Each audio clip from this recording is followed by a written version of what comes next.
এই হলো নগেন্দ্রবাবু আর তার স্ত্রী যুথি, যুথি রানী আর নগেন্দ্রবাবু।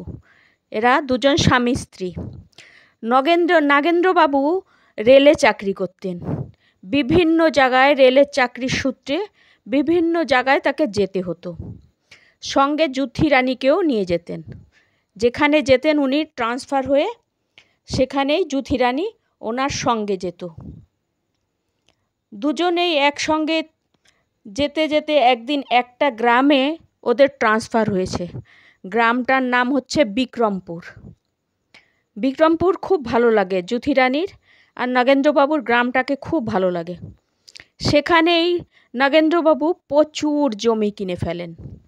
ধীরে ধীরে ধীরে, একবারেই না, ধীরে ধীরে জমি কিনেছেন, প্রচুর জমি কিনে ফেলেছেন। সেখানে সুন্দর পাক্কা মকান বানিয়েছে, খুব বড়, অনেক বড় সুন্দর মকান বাড়ি বানিয়েছেন। তিনি নিজেই অবাক হয়ে যেতেন যে এত বড় বাড়ি বানিয়েছি, এত সুন্দর, এত সব জায়গা কিনেছি। তো গ্রামের লোকও খুব খুশি হয়ে ওনার সঙ্গে মিলতে আসতো। ওনারও খুব ভাল লাগতো গ্রামটাকে, খুব খুশি হয়ে সবার সঙ্গে কথা বলতেন। সবাই ওনার সঙ্গে সন্ধ্যা হলেই মিলতে আসতো। যখনই উনি অফিস থেকে ফিরতেন, সবাই ওনার সঙ্গে মিলতে আসতো। উনি ওই গ্রামের জমিতে একটা ছোট্ট ঘর বানিয়েছিল, সেখানে অনেক মেশিন কিনে রেখেছিল। কারণ জমি প্রচুর, তাই জন্য 2-3টে মেশিন ছিল। সেই মেশিনে জলের মাটির নিচ থেকে জল তুলে সেই জমিনে দেওয়া হতো। সেই জমি দেখাশোনার জন্যে, জমিতে জল দেওয়ার জন্যে অনেক লোক রেখে নিয়েছিল।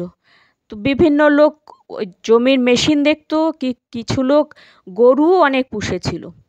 সেই গরু দেখার জন্যেও অনেক লোক রেখে দিয়েছে। তারাও গরু দেখে, কেউ গরু দেখে, কেউ জমি দেখে, এরকমভাবে সব চলছে। আর সন্ধ্যাবেলা হলেই ওনার ঘরে আশেপাশের সব লোক মিলতে চলে আসে। সুন্দর হাসি ঠাট্টা হয়, সব একসঙ্গে বসে কিছু গল্প গুজব করে। তারপরে কখনো কখনো ওই যারা গরু দেখে, মেশিন দেখে, তারাও কখনো কখনো জমিদারের সঙ্গে মিলতে চলে আসেন, নাগেন্দ্রবাবুর সঙ্গে মিলতে চলে আসেন। এখন নাগেন্দ্রবাবুর রিটায়ার হয়ে গেছেন, এখন উনি জমি জমাই সামলাচ্ছেন। আর ওরা সব আসে কখনো কখনো পয়সা নিতে। তো যেই আসুক, নাগেন্দ্রবাবু সবাইকে সম্মান করে, সবাইকে ঠিকঠাক করে দেখাশোনা করে। যত লোক রেখেছে তাদের পরিবারের সঙ্গে দেখা করতে যায়, পরিবারের যত অসুবিধে সুবিধে সব দেখে। খুব ভালো নগেন্দ্রবাবু। নগেন্দ্রবাবুর থেকেও সব গ্রামবাসীও খুব খুশি। গ্রামবাসীরা, তাদের কোনো রকম চাহিদার কিছু কমি হয় না, যা চায় দরকার মতন নাগেন্দ্রবাবু তাদের ঠিকঠাক দিয়ে দেয়। নাগেন্দ্রবাবুর 2টো যমজ ছেলে হয়েছে। ছেলে দুটো খুব মিষ্টি। একজনের নাম দিয়েছে জয়, একজনের নাম দিয়েছে বিজয়। জয় আর বিজয় দুইজনে খুব খুশি, দুজনেই সমান বয়সী। তাদের নিয়ে তার মাও সব সময় হাসি খুশি থাকে। খুব ভালো ছেলে দুটো। ধীরে ধীরে বড় হয়েছে, স্কুলে যাওয়া শুরু করেছে। স্কুলে দুজনেই একসঙ্গে যাবে, যে স্কুলে একই সঙ্গে খাবে, একই সঙ্গে খেলবে, দুজনেই একই সঙ্গে সারাক্ষণ একই সঙ্গেই থাকতো। কারণ একই সঙ্গে যমজ, তো দুজনেই, আর ছোটো ভাই নিজের ভাই, তো দুজনেই একসঙ্গে সবসময় থাকতো, যা কিছু করতো একসঙ্গে থাকতো। একদিন গুরুদেব আসছেন ওনাদের ঘরে। গুরুদেবের কাছে একজন বসে গেছে খেতে। তারপরে ওরা গুরুদেবকে উঠে নিজেরাই খেয়ে অন্য জায়গা দিয়েছে খেতে, খেয়ে ঘুমিয়েছে। ঘুম থেকে উঠেছে, এইরকমভাবে দুজনের দুষ্টু মিষ্টি সারা দিন চলে ঘরে। কোলাহল, ওদের দুজনেরই কোলাহল চলে। দুজনের কখন খেলবে, কখন হাসবে, কখন ঘুরবে, ওরা নিজেরাই ঠিক করতে পারে না। দিনভর বাচ্চা, ছোট বাচ্চা, এখনও মস্তি। তারপরে স্কুলে যাবে, দুজনেই একই সঙ্গে স্কুলে যায়। আবার পড়াশোনায় ভালোই। নিজেদের অনেক জমি আছে, পুকুর আছে, নৌকা আছে, নৌকা চড়বে। আবার বিভিন্ন রকম, কখনো ধুতিও পরে আবার স্কুলে যায়। ধুতি পরা, যেদিনকে ছুটির দিন থাকে ধুতি পরার ধুতি পরা অভ্যাস করে ওরা। ওর বাবা বলছে বড় হয়েছো, এবার একটু ক্ষেতি দেখতে যেতে হয়। মাও বোঝাচ্ছে দেখো এরকম করে আর কোলাহল করলে চলবে না, একটু তোমাদের এবার জমি টমি দেখতে হবে, বুঝতে হবে, তোমাদের জমিতে যেতে হবে। এরকমভাবে ওরা সত্যি সত্যি একটু বড় হয়েছে, একটু বুদ্ধি হয়েছে। দুজনে মিলে একটু জমি কোথায় আছে, কোথায় বাজার আছে, এইসব দেখবার জন্যে কখনো নিজেদের ওই বয়েল গাড়িতে, গরুর গাড়িতে করে যেত দেখতে দুজনে মিলে, কখনো ড্রাইভারের সঙ্গে নিজেদের গাড়িতে জমি দেখতে যেত, কারণ জমি তো প্রচুর না, হেঁটে হেঁটে কত দেখবে, তাই জন্যে কখনো কখনো নিজেদের গাড়িতে বেরিয়ে পড়তো। এবার জমির সীমাটাও জানতে হবে। দুজনে জমিতে পৌঁছে আবার দুইজনে জমি একটু দেখাশোনা করতো, কারণ জমিতে যারা কাজ করছে তারা ঠিকঠাক কাজ করছে কিনা সেটাও তাদের একটু ঘুরে ঘুরে দেখতে হতো। তারা দেখতো বিভিন্ন সব লোক কর্মচারী, কেউ ফুলের বাগানে কাজ করছে, অনেক ফুলের চাষও হতো, ওদের ফুলেরও বিজনেস ছিল, অনেক জমিতে কোথাও ফুলের বিজনেস, ফুলের জমির চাষ, কোথাও গমের চাষ, এরকম বিভিন্ন সব চাষ। একদিন ওর বাবা ওকে ডেকেছে, বড় ছেলেটাকে ডেকেছে। দুই ভাই সমান, একই সঙ্গে জন্ম হয়েছে, তবুও একটু ছোট বড় আছে, যে আগে হয়েছে আগে পিছে। বড় ছেলেটাকে একটু সমজদার, তো ওকে ডেকেছে ওর বাবা। বলছে দেখো এখন থেকে বুঝে নাও জমি টমি কতটা আছে তো দেখেই নিয়েছো, আর একটু বুঝে নাও, আমার বয়স হয়েছে, আমি আর কতদিন থাকবো, জমি টমি এখন না বুঝে নিলে তো কে সামলাবে, কে কী করবে, হঠাৎই আমার কিছু হয়ে গেলে তোমরা সামলিয়ে উঠতে পারবে না, তাই এখন থেকেই বোঝো আমি সব কিছু তোমার নামে করে দিয়েছি, তোমাদের দুজনের নামে করে দিয়েছি, তোমরা সব কিছু এখন থেকেই দেখাশোনা করো, বুঝতে চেষ্টা করো যে কোথায় কি জমি আছে, কোথায় কি চাষ হয়, তোমরা সব দেখে নাও তোমাদের, তাহলে আর আমি না থাকলে, আমি যখন থাকবো না তোমাদের আর কোনো অসুবিধা হবে না। তো সব শুনে বড় ভাই ছোট ভাইকেও বোঝাচ্ছে যে দেখ এরকম বাবা আমাদের দুজনের নামে সব জমি টমি করে দিয়েছে। ছোট ভাই তো শুনে বলছে তুমি বড় ভাই, তুমি সব দেখাশোনা করবে, আমি আর কি করব। তাও বড় ভাইয়ের বিয়ে ঠিক হয়ে গেছে, বাড়িতে সব অতিথিরা আসছে, সব ভিড় একদম, বড় ভাইয়ের বিয়ে চলবে, বিয়ে হচ্ছে। সুন্দর মেয়ে দেখেছে, একটা পাশেরই গ্রামের মেয়ে, খুব সুন্দর মেয়ে হয়েছে, খুব ধুমধাম করে বিয়ে হলো বড় ভাইয়ের বিয়ের দিন গ্রামের প্রচুর লোককে ডাকা হয়েছে, গ্রামের সমস্ত আশেপাশের লোক ডাকা হয়েছে। বউও খুব সুন্দর হয়েছে, গ্রামবাসী দেখেও খুব খুশি, খুব ভালো হয়েছে বউ, খুব পছন্দ হয়েছে সবার, খুব মিশুকে বউ, খুব হাসি খুশি বউ, দেখতেও যেমন সুন্দর তেমন হাসি খুশিও, খুব ভালো মেয়ে, সঞ্চয়িতা নাম। মেয়েটা তার ঘরে এসে একদম শ্বশুরমশাইকে খুব তাড়াতাড়ি সবাইকে আপন করে নিয়েছে, শ্বশুরমশাইকে খেতে দিচ্ছে, শাশুড়িকে খেতে দিচ্ছে, যেন মনে হয় কত দিনের পরিচিত, খুব আপন করে নিয়েছে সবাইকে খুব তাড়াতাড়ি। আশেপাশে ছোট ছোট বাচ্চাও সব মিলতে আসতো নতুন বৌদির সঙ্গে, সবাই দেখা করতে আসতো, খুব খুশিতে সবাই দেখা করতো। তারপরে এরা হাসি খুশি সব, রাত্রির হয়েছে, ঘুমাবে, সব ঘুমিয়েছে। অনেক দিন এইভাবে কেটে যাওয়ার পরে ও বড় ভাইয়ের একটা ছেলে হয়েছে, মেয়ে হয়েছে, একটা বাচ্চা হয়েছে। তো ব্যাস, ঘরে একটা ছোট্ট বাচ্চা হয়েছে, ঘরে তো হাসি খুশি আরও বেশি ছড়িয়ে গেছে, সুন্দর, সবাই একসাথে খুব খুশিতে ছোট একটা বাচ্চা ঘরে আসছে, আশেপাশের পড়োশিরা সব দেখতে আসতো, খুব ভালো লাগতো, সবাই খুব খুশি, ওই বাড়ির লোকরা এত মিশুকে এত ভালো, সবাই যেন ওদের সঙ্গে মিশতে আসে। তো ওই উদ্দেশ্যে ঘরে পার্টি দিয়েছে, আশেপাশের গ্রামের সবাই খুব আনন্দে খেতে আসছে। খেয়ে দিয়ে যাওয়ার পরে বড় ভাই ছোট ভাইকে বলছে এরকম তো অনেক দিন চললো, সব কিছু হলো, এইবার আমাদের বুঝে নিতে হবে, সব কিছু কাজ টাজ ঠিকঠাক করে নিতে হবে, তা না হলে এই জমির কাজ দেখাশোনা না করলে তো হবে না, জমিরও কাছের দরকার। তখন ছোট ভাই তো কাজে লেগে পড়েছে, ঠিক আছে, ওর সব কাজ পারে, ছোট ভাই সব কাজ পারে, সব কাজ ও সুন্দর করে দেখাশোনা করে।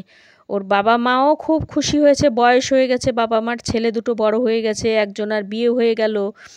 এই দেখে ওর বাবা মা এখন নিশ্চিন্ত যে আর কোনো চিন্তা নেই, আমাদের ঘরেও সুন্দর একটা ফুটফুটে সুন্দর বউ আসছে, বউটাও খুব ভালো, আমরা এখন হাসি খুশি মরতে পারি, আমাদের কিছু আর অসুবিধে নেই। বড় ছেলে ছোট ছেলে সবাই বুঝে নিয়েছে জমি, ওরা সুন্দর দেখাশোনাও করছে জমি। এইভাবে কিছুদিন যাবার পরে ওর বাবার খুব শরীর খারাপ হলো। ওর বাবা এত শরীর খারাপ হলো, ওর বাবা বলছে আমাকে হসপিটালে ভর্তি করো, আমি আর পারছি না, ভেতরে খুব কষ্ট হচ্ছে, আমাকে হসপিটালে ভর্তি করো। তারপরেও ওর বাবাকে হসপিটালে ভর্তি করা হলো। ওর বাবাকে হসপিটালে ভর্তি করা হলো, হসপিটালে আছে, ধীরে ধীরে ওষুধ খাচ্ছে, ডাক্তার দেখছে, ওষুধ দিচ্ছে, কিন্তু কোনো উন্নতি হচ্ছে না। ওর বাবা ধীরে ধীরে এরকমভাবে অবনতির দিকে যেতে যেতে একদিন মারা গেল। ওর বাবা মারা গেল, তো তারপরে সব ছেলেরা ওনাকে শ্মশানে নিয়ে গিয়ে ওনার ক্রিয়াকর্ম সব করলেও সবাই দুঃখী, বাবা মারা গেছে, সবাই দুঃখী, ক্রিয়াকর্ম তো করতেই হবে, করলো। এই কিছুদিন মধ্যেই আবার মার শরীর খারাপ, আবার মাওর ওই ওই একই রকমভাবে কষ্ট করে বলছে আমি আর পারছি না, আমার খুব শরীর খারাপ লাগছে, পেটে খুব যন্ত্রণা হচ্ছে, আমি আর পারছি না। এইভাবে করতে করতে ওর মাও একদিন দুঃখে ওই রকম কষ্টে, মানে শরীর খারাপ, বয়সও হয়েছে, মারা, তারপরে ওর মাও আর বেশি দিন থাকলো না, ওর মাও একদিন মারা গেল। ওর মা মারা যেতে এবার তারপরে বেশ কিছুদিন এরমভাবে কেটে গেল। ওর মারও ক্রিয়াকর্ম, কাজ, খাওয়া দাওয়া সবাইকে গ্রামবাসীদের খাওয়ালো, খুব খুব মানে খুব অনুষ্ঠান করে সবাইকে ওর মার কাজ হলো, খাওয়ালো দাওয়ালো, সবাই গ্রামবাসীরা খেলো, সবাই দুঃখী, এতদিনে থেকে সে বুড়া বুড়ি সব মারা গেছে, সে গ্রামরা একটু দুঃখিত হয়। এইভাবে কিছুদিন যাবার পরে ছোট ভাইকেও বিয়ে দিল। বড় ভাই আর কি করবে, যা হবার তো হয়েই গেছে, বা ছোট ভাইকেও বিয়ে দিয়েছে। ছোট ভাইয়ের বউও খুব সুন্দর হয়েছে, তবে ছোট ভাইয়ের বউ একটু গরিবের ঘরের মেয়ে এনেছে। গরিব, ওইটা ওর বড় বৌদি বুদ্ধি করেই এনেছে, চালাকি করেই এনেছে, একটু গরিবের মেয়ে এনেছে। তবুও দুজনের মধ্যে খুব ঘুলে মিলে গেছে। ছোট বউটাও খুব হাসি খুশি, বড় বউটা খুব চালাক, কিন্তু ছোট বউটা খুব সাদাসিধে। ছোট বউটাও বড় বউটাকে নিজের দিদির মতন মনে করে খুব মিলে গেছে। এইভাবে চলছে। তো বিয়ে হলো, অনুষ্ঠান হচ্ছে, বৌভাত হচ্ছে, বৌভাতে অনেক লোক আসছে, গ্রামবাসীরা সবাই আসছে, আত্মীয় স্বজন সবাই আসছে, সব সুন্দর অনুষ্ঠান হচ্ছে। ছোট ভাইকেও খুব ধুমধাম করে বিয়ে দিচ্ছে, কারণ বড় ভাইয়ের এটা কর্তব্য, আর পয়সার তো এদের কমই নেই, প্রচুর পয়সার মালিকেরা। তাই ছোট ভাইটারও বেশ ধুমধাম করে বিয়ে হচ্ছে, গ্রামবাসীরা আসছে, বন্ধু বান্ধব সব আসছে, সবার সঙ্গে হাসি খুশি মিলছে, দেখা করছে, কথা বলছে। এইভাবে প্রচুর দিন কেটে যাওয়ার পরে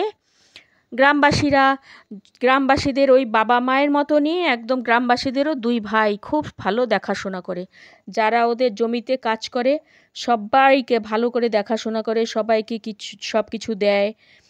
এই অনেক দিন পরে কেটে যাওয়ার পরে ছোট ভাইয়েরও একটা ছেলে হলো, ছোট ভাইয়েরও একটা সন্তান হয়েছে, সুন্দর ফুটফুটে সন্তান হয়েছে, খুব খুশি। এরকমভাবে ছোট ভাই সবাই ফ্যামিলি সব খুশি। ছোট ভাই জমিতে যেত, দুই ভাই জমিতে যেত। একদিন ছোট ভাই জমিতে কাজ করছে, বড় ভাই একটু দূরে আছে, ওই জমিতেই ও আর একদিকে দেখাশোনা করছে, কাজ করে, সবাই যে তাদের দেখাশোনা করে। তো ছোট ভাই খেতিতে কাজ করছে, তো খেতিতে কাজ করছে, এই রকম সময় কিছুক্ষণ পরে ওদের বাড়িতে একটা মেয়ে দৌড়ে দৌড়ে এসে হঠাৎ বলছে, জানো ওই ছোটদাকে সাপে কামড়িয়েছে। সবাই বলা বলি করছে, গ্রামের লোক বলছে যে ছোটদা যে জমিতে গেছে ওকে সাপে কেটেছে। বৌদি তো শুনে একদম কি করবে বুঝে পাচ্ছে না। সত্যি সত্যি এদিকে ওই ছোট ভাইকে, ওই খেতিতে কাজ করছিল, ওকে সাপে কামড়িয়ে দিয়েছে, বিষাক্ত সাপ, ভয়ঙ্কর বিষাক্ত সাপ। ও একদম জমিতে পড়ে গেছে, চারদিক দিয়ে সব ছুটে আসছে, ছুটে আসতেই সাপটা পালিয়ে চলে গেছে কামড়িয়ে। তো এত বিষাক্ত সাপ, ও সেখানেই মরে গেছে। আর এদিকে ওর বউ শুনে ছুটতে ছুটতে ছুটতে জমির দিকে আসছে, যেখানে ওর বর কাজ করতো, ছোট ভাইটা কাজ করছিল। বউ সেদিকে একদম পাগলের মতন দৌড়াতে দৌড়াতে সেই দিকে ছুটেছে শুনে। ও তো আর আর একদম কোনো আর কিছু দেখছে না, এত ছুটছে পাগলের মতন যে এ কি হলো, এ কি সর্বনাশ হলো। নিজের বরকে সাপে কামড়িয়েছে সেই শুনে কি কেউ চুপ থাকতে পারে?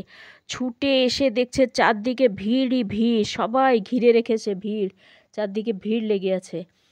দেখছে ভিড়, তাড়াতাড়ি ভিড়টাকে সরিয়ে ও তাড়াতাড়ি মাঝখানে গিয়ে দেখে ওর বর নিস্তেজ হয়ে পড়ে আছে। আর ও কান্নায় ভেঙে পড়েছে, এ কি হলো। ততক্ষণে এত বিষাক্ত যে ওর বর সঙ্গে সঙ্গেই মারা গেছে। ও একদম পুরো দেখে আর কি করবে, কান্নাকাটিতে ভেঙে পড়েছে। সব গ্রামবাসী ওকে বোঝাতে শুরু করেছে, সবাই কি করবে, আর সবাই একদম নিস্তব্ধ হয়ে গেছে, মানে সবাই দেখে কি করবে কি না করবে বুঝে পাচ্ছে না, আর এত বিষাক্ত সাপ আর কি করা যাবে। এইভাবে অনেক দিন কেটে গেল। ওদের বাড়ি কাজের বউ আসে, কাজ করে। সবাই কাজ করে, কাজের বউ আছে, অত বড় লোক তো ওদের কোনো, ওরা নিজেরা কিছু করে না, সব কাজের লোক করে। এইভাবেই কাজের লোকরা আসছে, কাজ করছে। ওদিকে ওরাও ঠিক মানে কি আর করবে, নিজেদের মতন ওরা ওদের মতন বুঝতে শুরু করে দিয়েছে। আর এদিকে কাজের লোকরা আসে, কাজ করে, ছোট বৌদির সঙ্গে একটু কথা বলে। ছোট বৌদির সাথে কথা বলে বলে বড় বউ একদম রেগে যায়, যে ছোট বউটা আসলে খুব সাদাসিধে, ওকে সবাই ভালোবাসে। বড় বউটা একদম রেগে মেগে অস্থির, একদম রাগের ঠেলায় সমস্ত কাজের বউকে বের করে দিয়েছে, কাজের মেয়েকে। আর ওকে এত বকা বকছে, এত বকা বকছে যে খালি গল্প করা, এর সঙ্গে ওর সঙ্গে খালি গল্প করা এসব আর চলবে না। আমি কাজের বউ আজ থেকে হাঁটিয়ে দিয়েছি, তোমাকে সব করতে হবে, তুমিই সব করবে। এখানে ওরম লাক্সারি রাখা চলবে না। এখানে বসে বসে খাবে আর আর গল্প করবে, এই সব চলবে না। সব এখন তোমাকেই সামলাতে হবে। কি করবে সারাদিন বসে বসে, কাজকর্ম তো কিছু নেই, সারাদিন বসে বসে কি করবে। এমনকি বড় বউটা, ওরা দুই ভাই বোন, ছোট ছোট দুই ভাই বোন যদি একসঙ্গে খেলাধুলা করে সেটা পর্যন্ত খেলতে দেয় না, সেখানে এসেও পর্যন্ত চিৎকার চেঁচামেচি করে যে একসঙ্গে খেলতে দেবে না। ওর বাবা মরে গেছে বলে ওকে একদম পুরো সহ্যই করতে পারতো না ওদের মা ছেলেকে। এইভাবে বউটা রান্নাঘরে এসে কি করবে না করবে, এতদিন কিচ্ছু করেনি, কি কোথায় কি আছে কি না আছে কি বুঝবে। তারপরে সব বুঝে সে ধীরে ধীরে বুঝতে শুরু করেছে, কাজ করতেও শুরু করেছে, রান্নাঘরের সমস্ত মোছামুছি ধোয়াধুয়ি ধীরে ধীরে সব কাজ বুঝে নিয়ে হাসি মুখে নীরবে, ছেলের দিকে তাকিয়ে হাসি মুখে নীরবে সব কাজ করত। তারপরে ছেলেটাকে নিয়ে একটু গ্রামে রাস্তায় ঘুরতে যেত। ছোট বাচ্চা রাস্তায় পেত, তাদের নিয়ে গ্রামের রাস্তা একটু নিজেরও মনটা ভালো হয়ে যেত, বাচ্চাটারও মন ভালো হয়ে যেত। আজকাল বাচ্চাটাকে ভালো জামা কাপড়ও কিনে দেয় না ওর জেঠু, ওরা সব নিজেরাই সব খায় দায় আর নিজেরাই আনন্দে থাকে। এদের তো সঙ্গে মিশতেও চায় না, অন্য আশেপাশের লোক একটু আসে মিলতে। এইভাবেই চলছে, বউটা খুব কষ্টের মধ্যে এরকমভাবে মুখ বন্ধ করে দিনের পর দিন কাজ করেই যায়, আর ওরা আনন্দে ফুর্তিতে থাকে। এমনকি বউটাকে ঝাড়ু পর্যন্ত দেওয়া, তো ঘরে ঝাড়ু পোছা, একটা লোক যাদের ঘরে এত পয়সা তাদের এই রকমভাবে অত্যাচার, এই রকমভাবে আশেপাশের লোক সব দেখে একদম ছিছি করতো, যে এর এর জমিতে পর্যন্ত সবজি নিয়ে আসতে যেত বউটা। মানে বউটাকে একদম যাচ্ছা তাই ব্যবহার বউটার সঙ্গে করতো।